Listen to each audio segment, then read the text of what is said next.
We're up. We are starting the show. We have so much to talk about today. We I have can't. no more concert-going stories. Right. I heard a really interesting theory that anyone who does involved in any artistic endeavor, and I would consider sometimes even writing for hockey or writing books or anything like that, Kevin, an artistic endeavor, does it for one of two reasons. They either do it because they absolutely love it, or they do it to be vindicated. So A which little bit one of am I? both. I don't know which one I was trying to figure that out. Like you have a love of it, or you're trying to prove somebody else wrong. Like that they said I could never do this, but I'm gonna do this. Yeah. Well, I'm going with the former and not the latter. So Good. I think I might be the I'm a latter. little bit of both. I fear I might be the latter sometimes. I was trying to think back to my music career as to which I was. I love music, but I also like the fact that, everyone said you'll never make a career at it. I like that part of it. So I don't know. Maybe I wanted to be vindicated. It's hard to say. yeah, I don't remember ever having people tell me that I couldn't, do anything. So Oh, see, well, that's good. They're fortunate. You're fortunate, I think, in that. I mean, when you go to when you go to college and then you suddenly, for me, and then you suddenly leave that your journalism degree behind and head off into a life in a rock and roll band. Yeah, you get a lot of people. well, I didn't leave a journalism degree behind. I left a political science degree. To Well, become. I went the full 9 yards. I have a BA in history, a teaching certification in high school level social studies, and Seriously. am a thesis away from a master's degree in history. Yeah. And Wow, I had no idea. Wow, yeah, that is great. I have a minor in history if that helps you, and I could have beers and talk about the fall of the Roman Empire. Which Not is bad. sort of like what happened to the Red Wings in the 50s. Which brings us to our topic, right? Um, and it's interesting to look at the results of these votes. 724 people, God love them, have picked 10 of my 32. Picked their top 10 of my 32 teams. I'm really impressed. Like this is a lot. That's a lot more than I expected because if I looked at this today as a blog, I would be like, "What the hell? This is too much work." Well, it's funny because I mean today I was doing my pondering for my summer writing project, which I always do, and this is the time to do it because the news will be scant from now until the middle of September, and what I came up with was deciding the best Maple Leaf who wore like whoever go through everyone who wore the number 1, and then pick No. who I think is the best, and they have a poll. So, like, number 1, is it Johnny Bauer? Is it Turk Broda? Is it, Jacques Plante only played for 2 years, so I would have to limit it to probably 3. But I think it's an interesting little. Well, I had Johnny Bauer There you shrunk go. down. I have a version of him here. Had him shrunk down, and I keep him as in my personal collection. So there's Johnny Bauer. Yep, And he's pivoting too. There you go. my favorite number 1. Well, so we know your vote. Yeah. For Toronto. Yeah, somebody said because there's only been 3 Toronto Maple Leafs who wore the number 13, and he said it's going to be a tough decision between Matt Sundin and Kenny Linsman. Oh, yeah. That's not a tough decision. I know who I'm voting for, and it's not Matt's. You know what's interesting about What? what's interesting. Someone faded there. Okay, sorry. No problem. Yeah, but what's interesting about Matt Sundin is by the end of his career, he was just a great player and recognized as a great player. But it's almost forgotten that early in his career, and I'm not talking about his rookie year, for his first few years, like it was possible that he was both overrated and underrated on the same shift.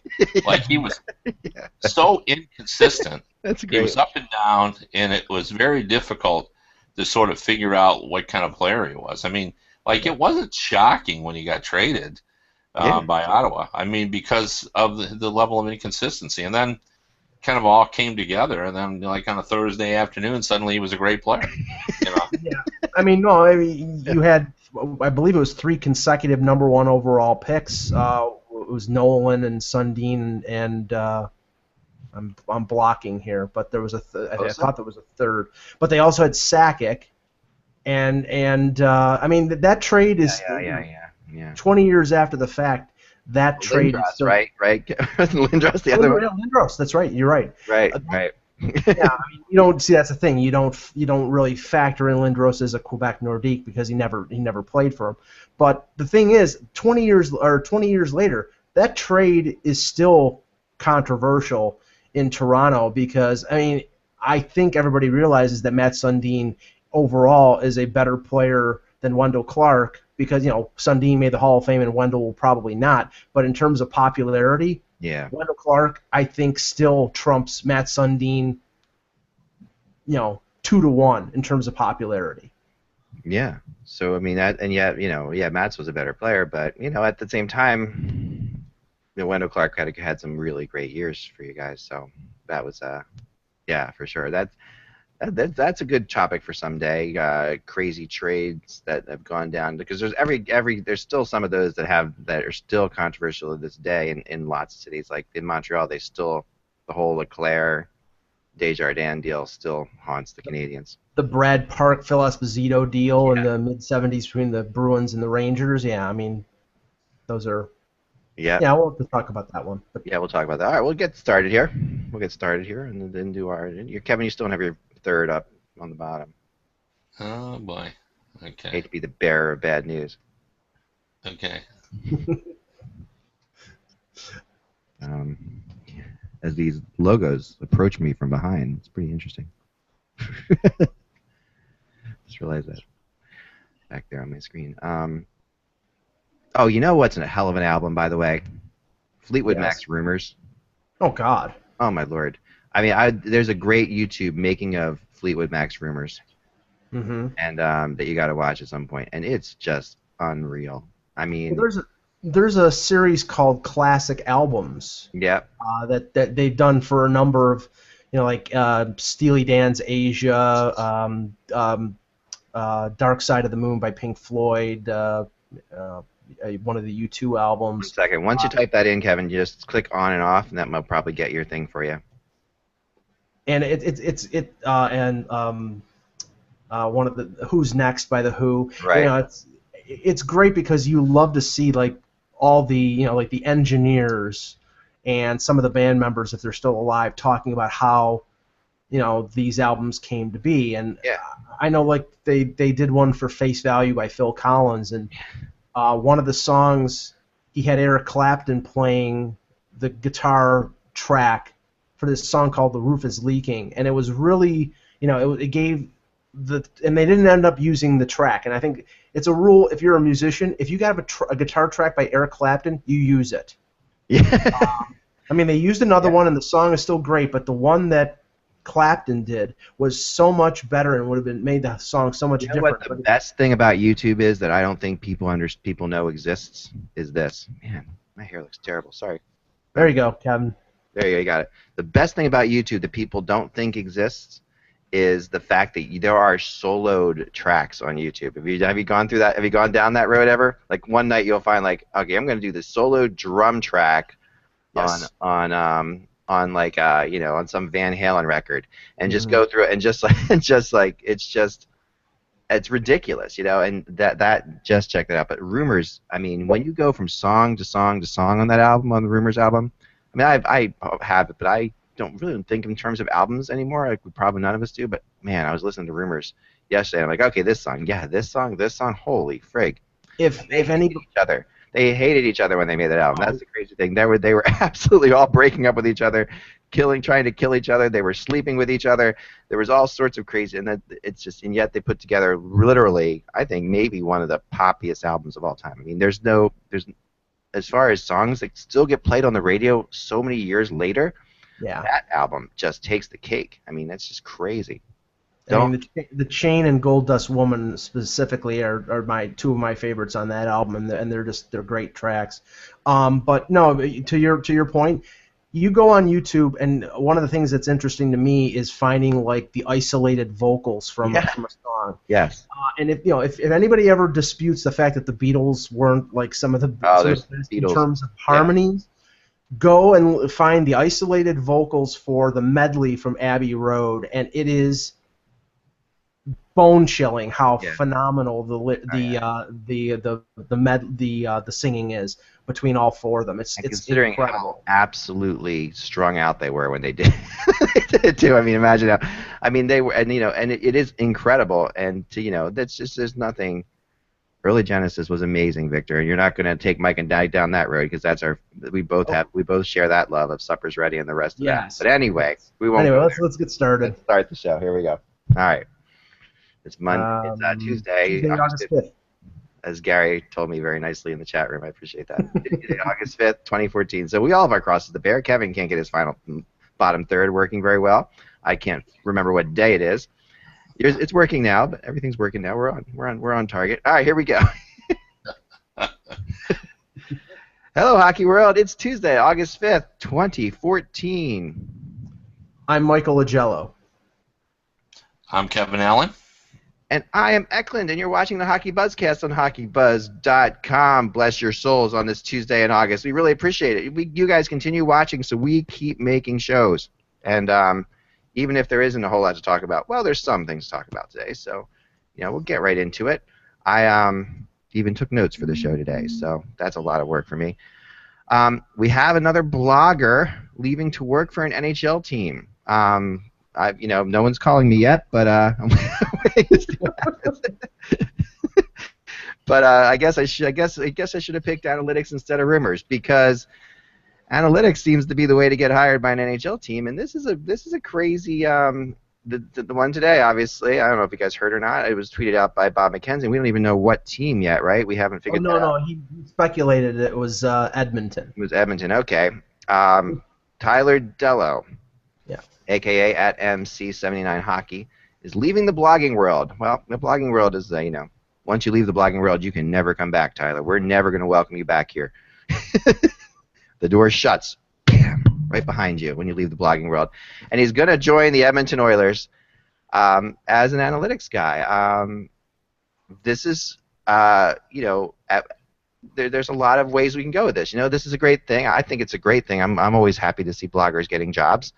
But it also is a sign for sure of NHL teams realizing that they're getting old and they need younger people around. That's my theory, at least. Kev?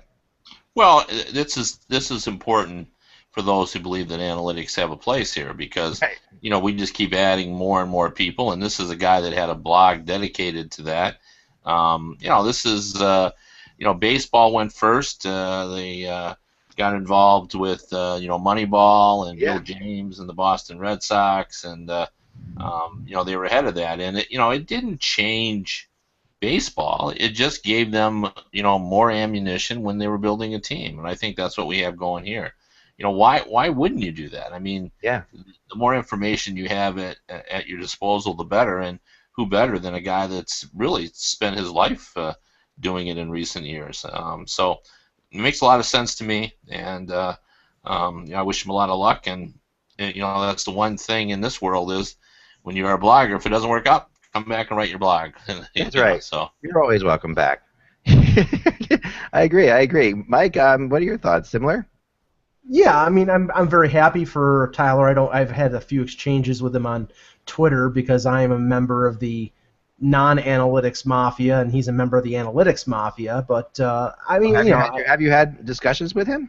I mean, it was on specific issues regarding games we were watching, where he was talking about certain aspects of the game, and I'm more of a visual person. If I see a guy the way he's playing, I base my analysis on that. Whereas I'm sure he takes that into consideration, but he also splits the numbers off and bases his analysis on that. And sometimes the numbers don't tell the entire truth, and that's where I'm somebody. Like I said, I said before, I have yet to be sold completely on Corsi and Fenwick and the value of them. But the NHL teams right now, I think that they really can't afford to be as skeptical as myself. They essentially, like the Toronto Maple Leafs had a budget set specifically for analytics and the study of them in the last few years, and they didn't use it because nobody in their management really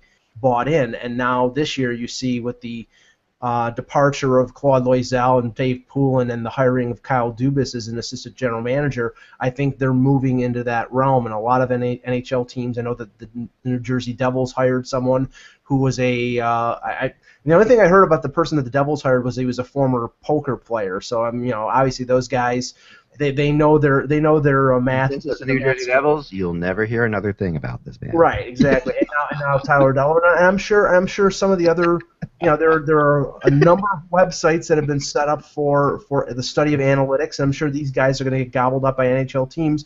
I have nothing against that, but until I'm sold on it, I'm still probably going to be hauled away in a Hampton Inn in West Orange, in a back room somewhere right now. And Lou can call on him at any moment with some iPad that's affixed to the wall that only gets Lou Lamoriello and maybe the NHL channel, maybe. That's how I picture the Devils guy. Yeah, and Lou will want him to write it all out in hand. You're right all by hand, yes. Longhand, and hand it over to him so he can read it. Here's the other issue too about this. Some of the skeptics, they say, and you just mentioned it, you'd rather watch the game, but the one thing, in some respects, baseball and football and hockey have sort of used analytics in the past. They just didn't call it that. And an example of that I will use is how many times as a coach thought, a guy played pretty well, and then he comes back the next day and he said, when I looked at the tape and I watched it more closely, in other words, when he crunched the numbers, when he looked at how many times he lost the puck or had the puck or won a face-off, the guy didn't play all that well, or he did play well. So, yeah. It's a really tough one, It's a tough call. I agree. And we lost Kevin for a second there. You're going in now a little bit honest, but yeah, just at the end. But yeah, it's a really, we've seen this happen, and I think we're going to see more of it. I do believe we'll see more of this. This is kind of the Jonas Hillian, the Jonas Hill point of Moneyball, right? This is the Jonas Hill guy from Moneyball. Jonah Hill. Sorry, not Jonas. Jonah Hill, and who better to play, this great, this man, this Tyler, at some point, but Jonah Hill in the movie, because he would be perfect. He just seems like Jonah Hill seems like what the stereotype of a blogger analytics guy would look like, right? I mean, he's like got that, but he's kind of got that thing going on. So, yeah. Yeah. Somehow I don't know if the analytics the dudes in analytics are Jonah Hill sells that sort of like I'm smoking illegal substances type of motif a little bit. Yeah, and I don't think that all bloggers do that. No, not at all. No. I don't smoke, don't drink. What do I do? Yeah, I don't do much.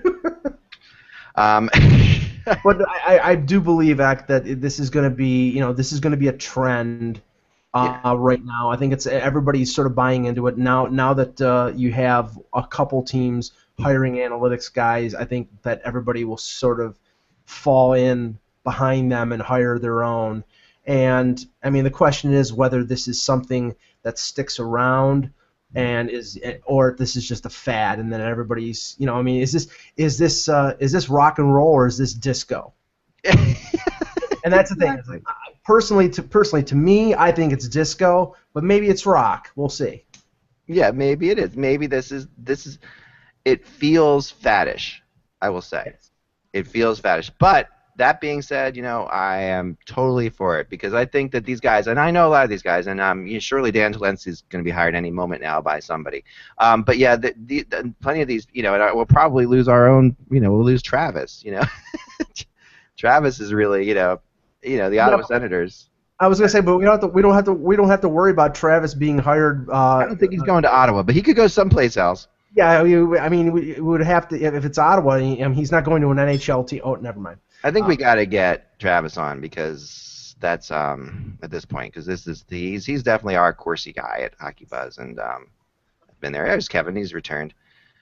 But yeah, there's plenty of people that I do think I don't know. I'm happy for these guys. I am, and now the Smithsonian channel, which is a channel that many of you probably don't have or even know exists.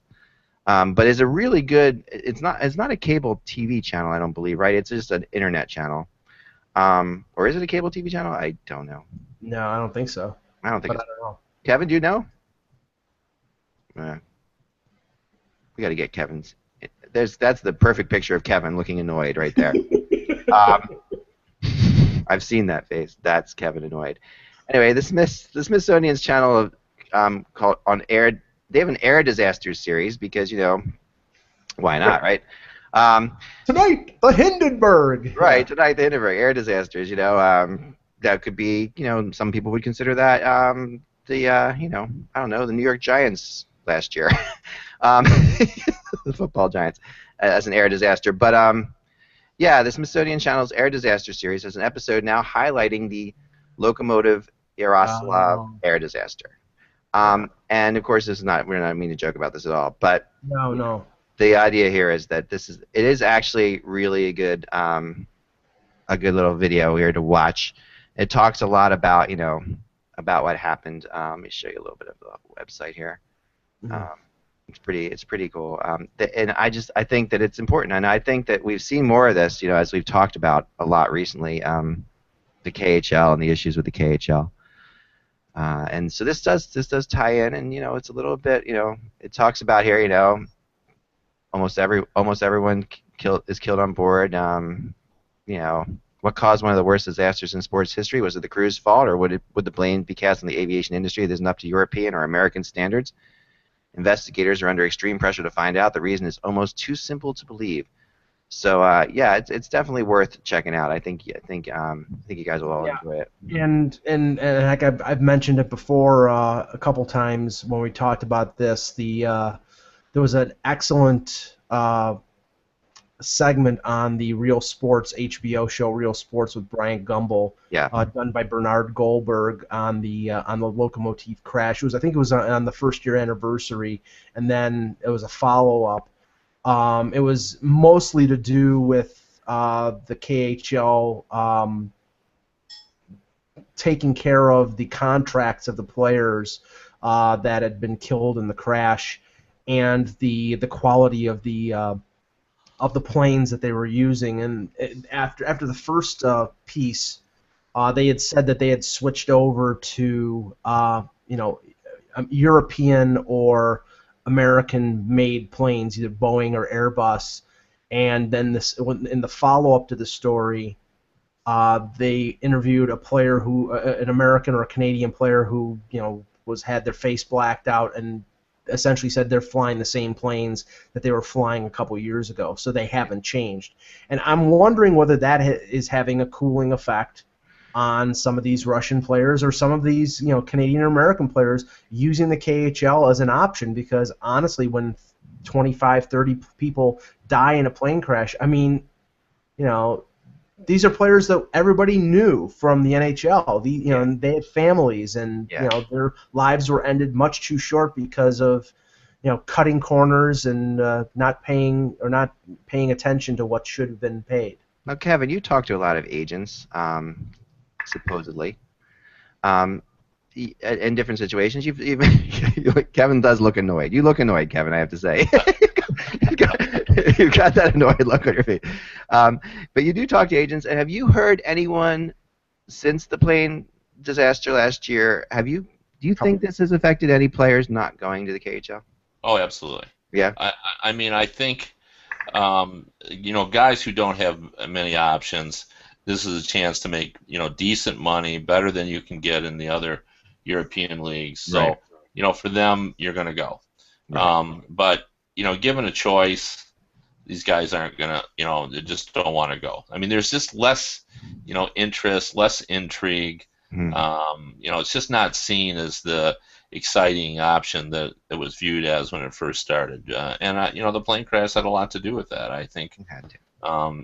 It was, and the HBO report that Mike I assumed that's what he was just talking about when I came back on. But I mean, that had a huge impact because it basically sort of suggested that they weren't paying attention to safety. And when anybody who travels a lot, I'm on a plane all the time. I'm pretty confident that that there is a lot of care being taken to make sure the planes that are going up in the air are airworthy. And you got the impression from watching that report that that's not quite the same over in the For sure, for sure. I agree completely. And I've heard the same thing in players. And I think what's happened is, what I've heard is the Swiss League has definitely gotten a lot more popular. And it should. And the hockey in Switzerland is good, and the Swiss League is a good league from what I've heard. So.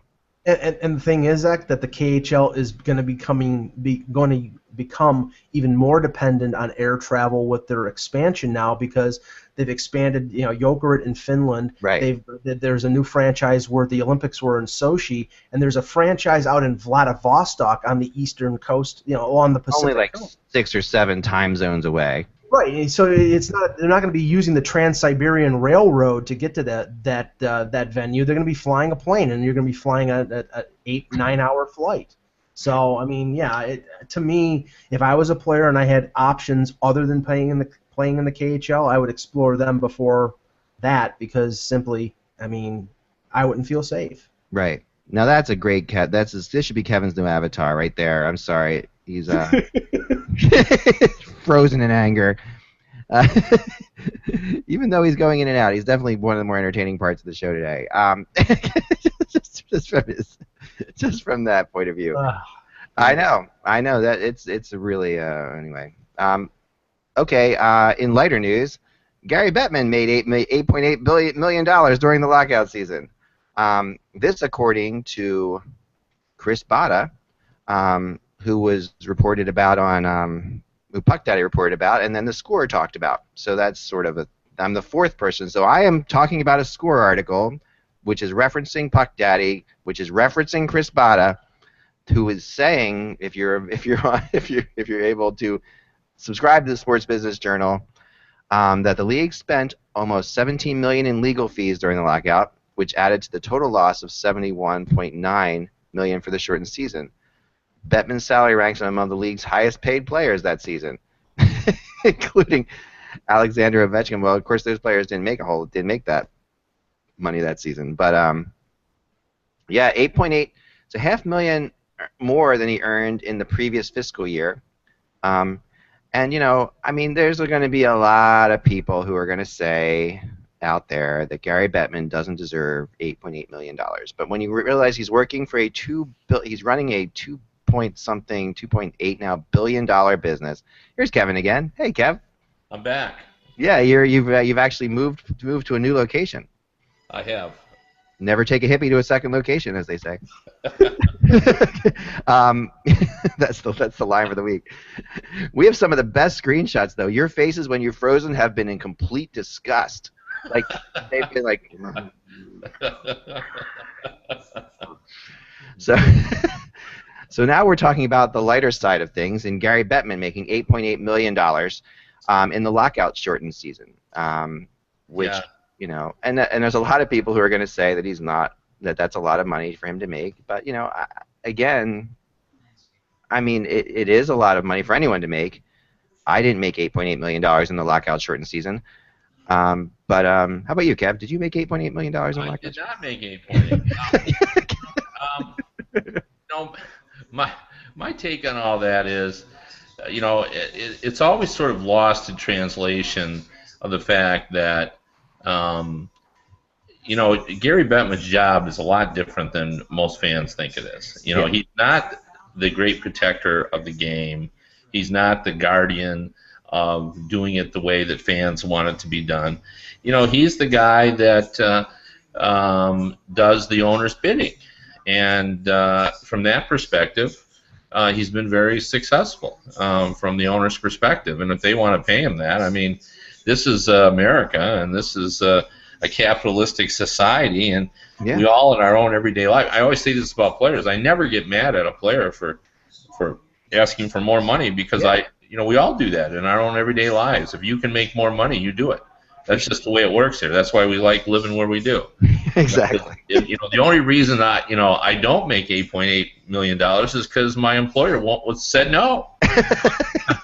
I'm not going to do it. So you have that option. If the owners didn't want to pay him, they could go out and hire someone else. They could give the job to Bill Daly or John Collins, or they could give it to many different people. But they like Gary Bettman, and that's what they decided to pay him. So, I mean, I don't, I don't dislike Gary Bettman for asking for 8 point. In fact, I admire him for managing to get that amount of money. Yeah, I'm. You know what? And honestly, I mean, this is a big wormhole to go down, but I am. I must say, I am not. I am completely against booing of Gary Bettman. And it's one of these, and we've talked about this many times before, but I don't think we've talked about it for a while in this podcast. I don't think we've talked about it with you, Kevin, and at least on the podcast. I'm sure we've mentioned it at some point. But the whole booing of Gary Bettman is asinine. I mean, it's beyond. It is the dumbest thing that hockey fans do, and I will say that proudly, knowing that I will be booed just as loudly, because I completely do feel. I mean, first of all, what Bettman has done for the NHL. I mean, we missed a year, and that is inexcusable. Okay, but that's not Bettman. Again, like Kevin said, Bettman is a representative of 30 other people who have absolutely nothing. Who absolutely want nothing to do with each other, with the exception of the time that the CBA is being negotiated. So those 30 other people for 8 years or 9 years or 10 years hate each other with a passion, have different agendas, and then suddenly Bettman has to represent them, and that's not an easy thing to do. And he does it pretty damn well for that. And I've seen him in many different situations. So and the NHL right now is stronger than it was. There's no question about it. I think this last one, which lasted only half a year, actually was even better for the NHL than the first one was, in my opinion, just from what I've seen. Mike? I think what people don't realize, some people don't realize, is that Gary Bettman serves at the pleasure of the 30 owners. I mean, he's their representative. I mean, he is fighting the battles for them.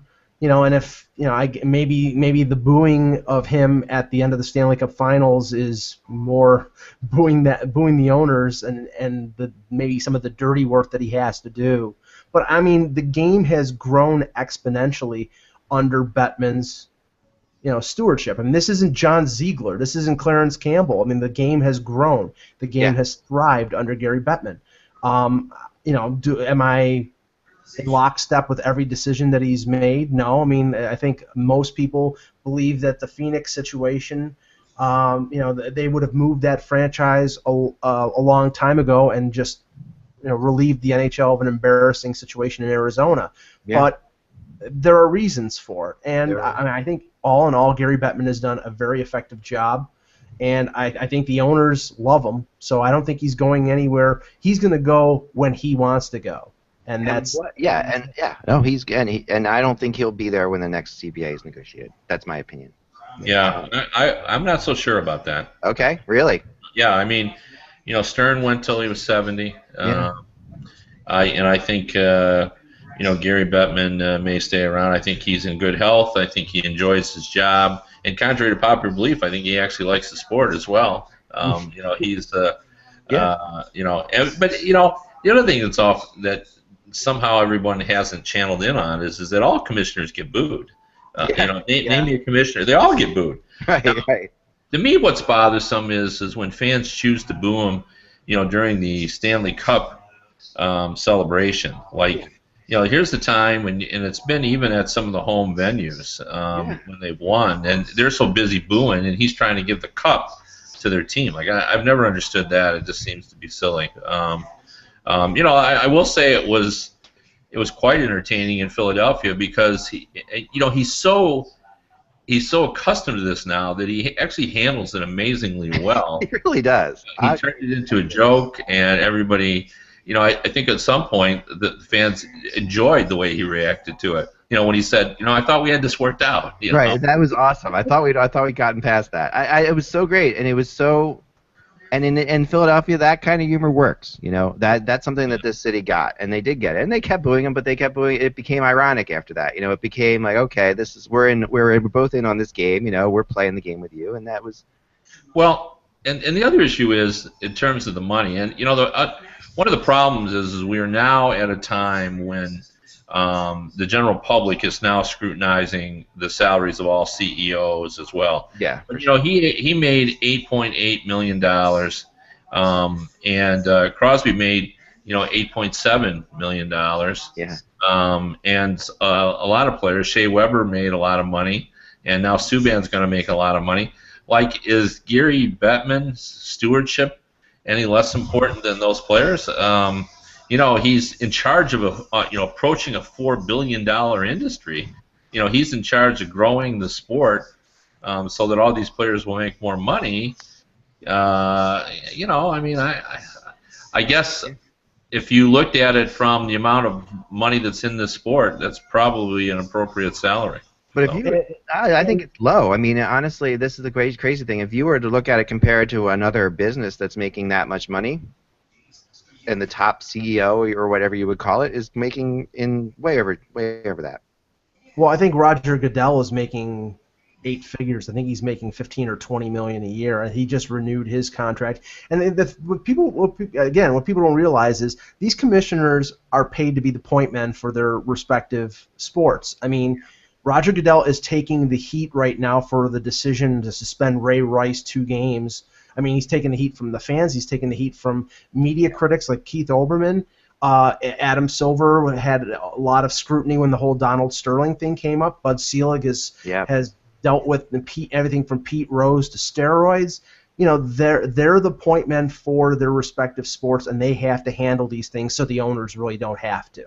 Right. Yeah, basically everybody hates their commissioner, and regardless of the sport. It's just the way that it goes. It's got to be, right? I guess, the fans though are the ones who shouldn't hate this guy, because this guy really has done good by them. I mean, you can say what you want to about the stuff he's done and how he's beaten the players into a salary cap and all that, but honestly, it was needed. It was the reality of this thing, And when you deal with people who range from like Pagula to Ed Snyder, it's a big range there. There's a big range there, and in owners, he's handled it very, very well. And I do doubly agree. And this is the one thing that I think maybe of all the GMs, I don't know the other GMs, but I've been in Gary Bettman's office. I've sat across from him at his desk, and he has a giant Lego Stanley Cup in there. He's got all kinds of pictures of different memorabilia of great moments in the NHL. This guy is a fan. He is absolutely a fan of the sport. He did his XM radio show last year, which I thought was a brilliant thing to do, because I thought it would ingratiate the fans to him a little bit more, because they get to hear him, because he actually went on as a fan. He didn't go on it. And it was funny to hear people go on the air with him. You hear somebody like, like a Kevin Lowe or somebody going on the air with Bettman to be interviewed by him. It's like, I'm being interviewed by Bettman. He's sort of the, but all Bettman would say is, well, why did you sign that guy to the long-term contract? He was just going on as a fan like anyone would. And it was great stuff. His XM radio show was outstanding. I told him he should do it again. I hope he does. It really was really good, and people just don't get it.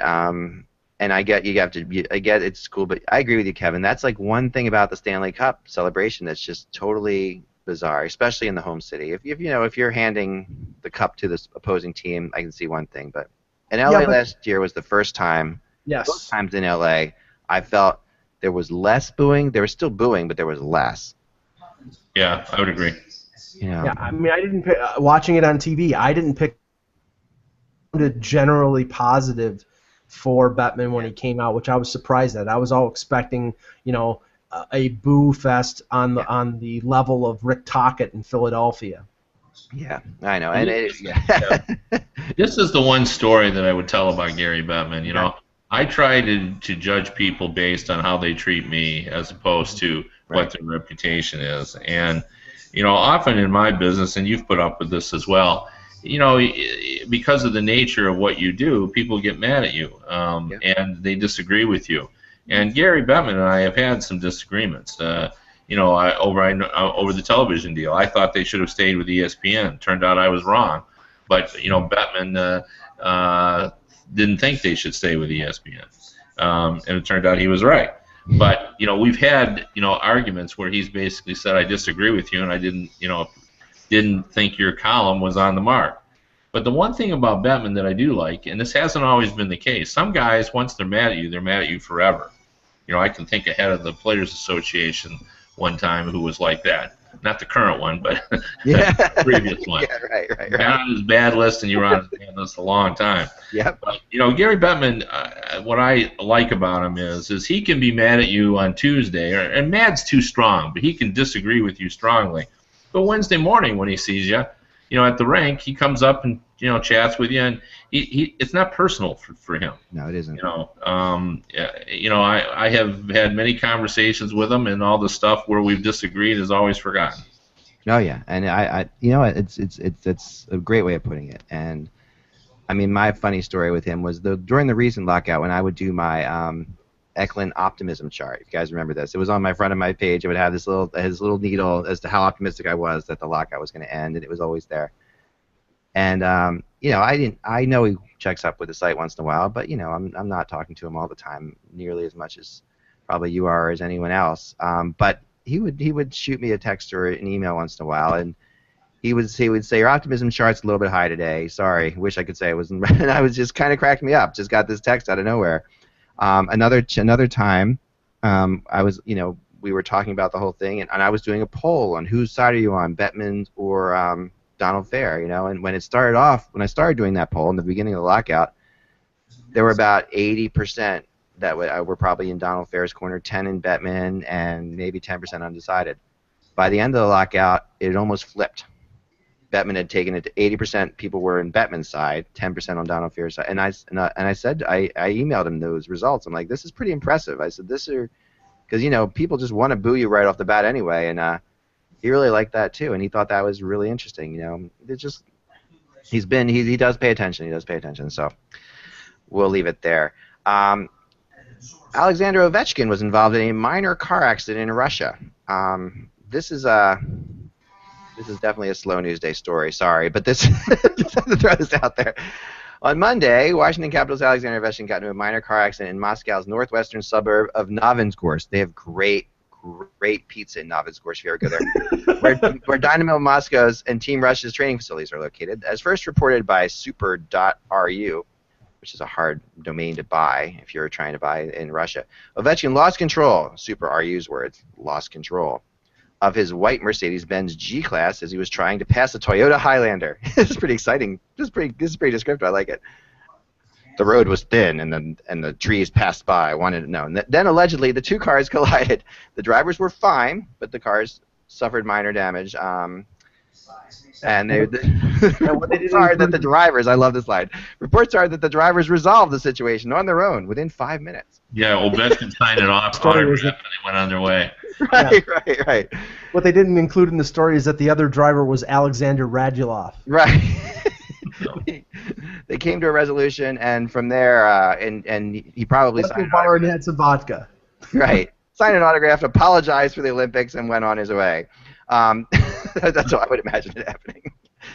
Anyway, this is kind of a funny story that Dan Boyle is taking number 22 for the New York Rangers. So if you were a Brian Boyle fan and bought a Brian Boyle number 22 jersey, you're in luck.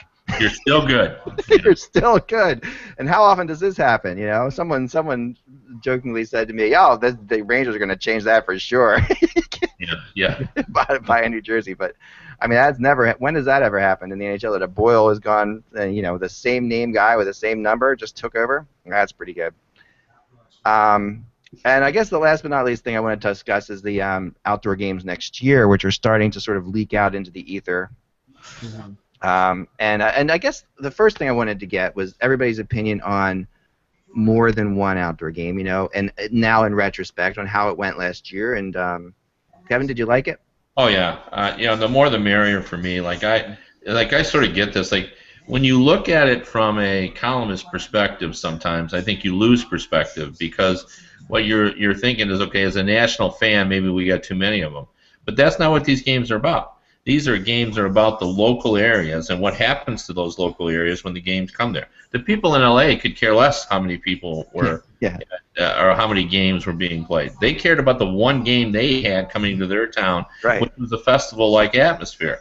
It was a a beach party, it was a concert, it was a hockey game. It was just a tremendous amount of fun. And I've been to the majority of these games, and every one of them is fun. People like it. People show up. It's like a Super Bowl.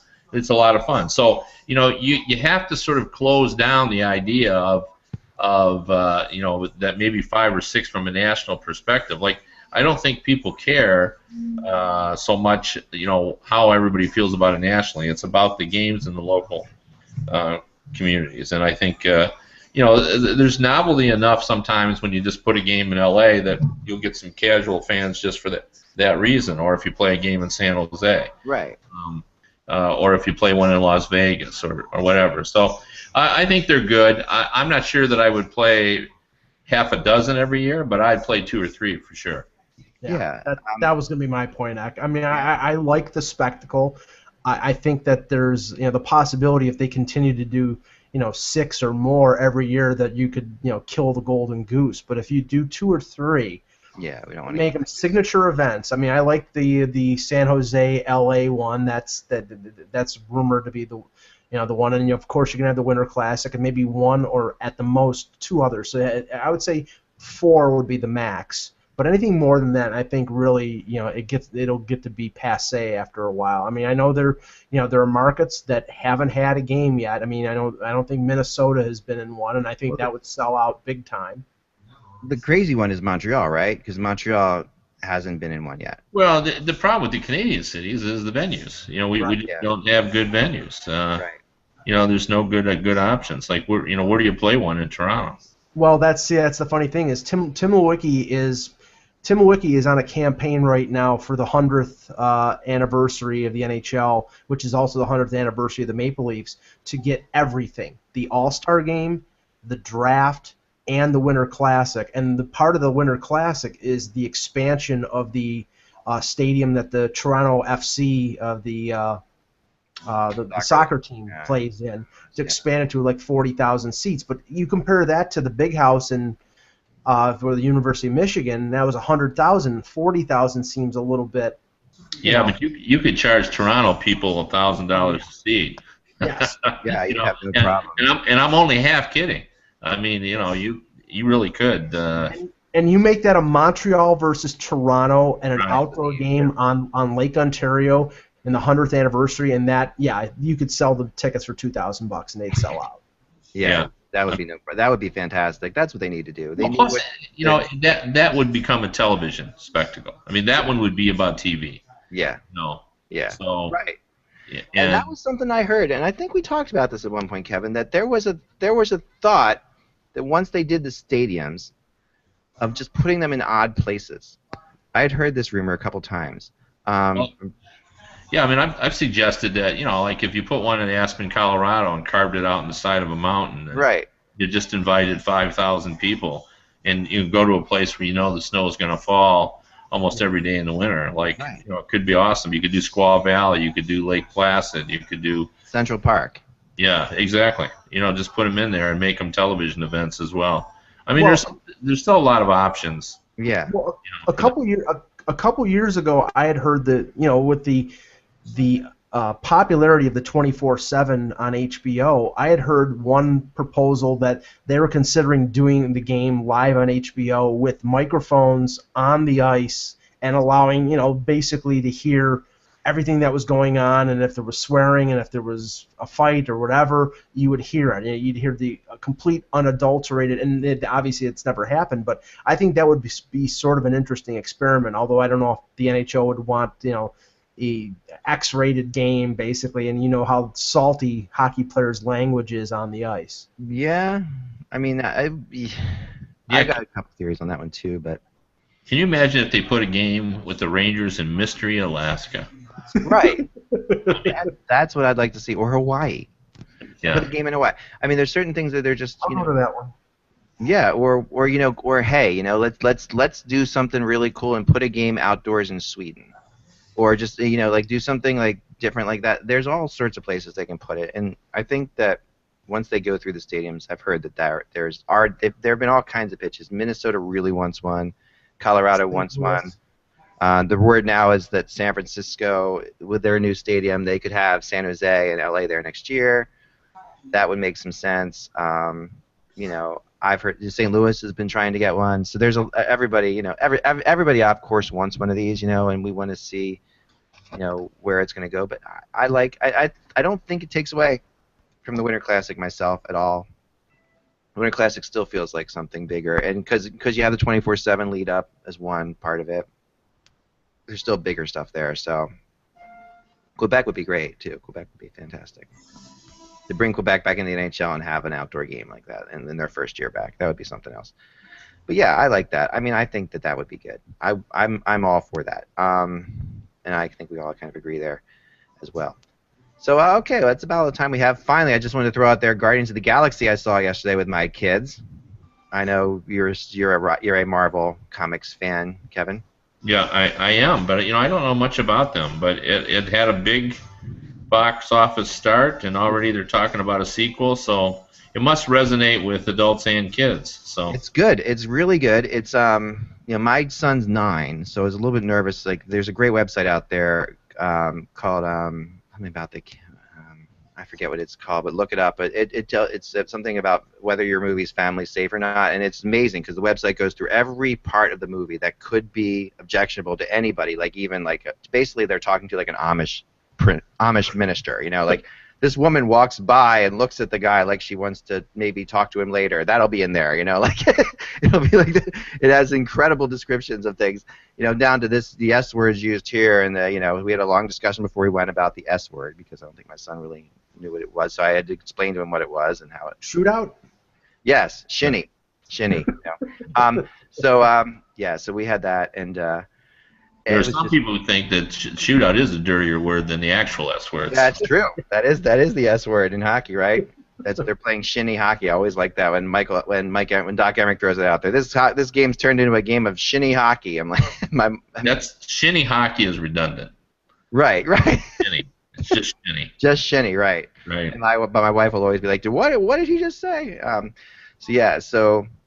But yeah, Guardian. There is one thing. It's a Disney movie, of course, because Disney owns Marvel. But the one thing I will say, I forgot to mention. I wanted to mention this too, because this is really funny. We have a theory, around here that every Disney movie has the same thing in it, that the mom or one of the parents is killed at some point in every Disney movie since like Bambi.